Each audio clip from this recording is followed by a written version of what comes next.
6 ماہ کے ایک بچے کی ماں نے جب 5 اسٹار ہوٹل کے مینیجر سے کہا کہ سر دودھ ملے گا تو اس نے کہا جی ہاں مل جائے گا، 100 روپے دے دیجئے۔ تو اس خاتون نے جو کہ پکنک کے لیے اس ہوٹل میں قیام پذیر تھی 100 روپیہ جمع کروا دیا۔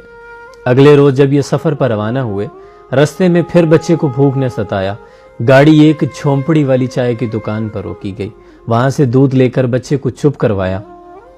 تو اس خاتون نے جب وہ جھونپڑی والے بوڑھے بابا جی سے دودھ کے پیسے پوچھے تو بابا جی بولے کہ بیٹی ہم بچوں کے دودھ کے پیسے نہیں لیتے، اگر آپ کو راستے کے لیے بھی چاہیے تو آپ لے جا سکتی ہیں۔ اب یہ ماں کھڑی سوچ رہی ہے کہ ان دونوں میں سے زیادہ امیر کون ہے، وہ 5 اسٹار ہوٹل والے یا یہ جھونپڑی والے بابا جی۔ زندگی ملی تھی دوسروں کے کام آنے کے لیے، لیکن ہماری صرف ہو رہی ہے فقط پیسہ کمانے کے لیے، نہ تو کفن کو جیب ہے نہ قبر میں الماری ہے۔ 6 ماہ کے ایک بچے کی ماں نے جب 5 اسٹار ہوٹل کے مینیجر سے کہا کہ سر دودھ ملے گا تو اس نے کہا جی ہاں مل جائے گا، 100 روپے دے دیجئے۔